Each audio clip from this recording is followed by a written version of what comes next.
Ini akibatnya tidak mau bertobat. Yang membedakan kehidupan di bumi dan di sorga adalah, kehidupan di bumi hanya terbatas sampai kematian. Setelah mati kita tidak dapat lagi merasakan kehidupan seperti di bumi. Sebab setelah kiamat, bumi tidak lagi ditemukan. Wahyu 20 ayat 11, lalu aku melihat suatu takhta putih yang besar dan Dia, yang duduk di atasnya. Dari hadapannya lenyaplah bumi dan langit dan tidak ditemukan lagi tempatnya. Tetapi kita pun masih bisa menemukan kehidupan seperti di sorga kekal ketika kita masih berada di bumi, yaitu hidup melakukan kasih. 1 Korintus 13 ayat 4-6, kasih itu sabar, kasih itu murah hati, ia tidak cemburu. Ia tidak memegahkan diri dan tidak sombong. Ia tidak melakukan yang tidak sopan dan tidak mencari keuntungan diri sendiri.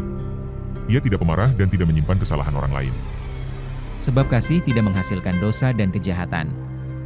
Tetapi bagi mereka yang selama di bumi menyukai hidup di luar kasih atau melakukan dosa dan kejahatan, maka setelah meninggal mereka akan menemukan alam maut, dan setelah kiamat dilemparlah ke neraka kekal, yaitu tempat sekumpulan para pelaku dosa dan kejahatan seperti yang sudah pernah mereka lakukan sewaktu masih berada di bumi. Wahyu 20 ayat 13-14, maka laut menyerahkan orang-orang mati yang ada di dalamnya, dan maut dan kerajaan maut menyerahkan orang-orang mati yang ada di dalamnya, dan mereka dihakimi masing-masing menurut perbuatannya. Lalu maut dan kerajaan maut itu dilemparkanlah ke dalam lautan api. Itulah kematian yang kedua, lautan api.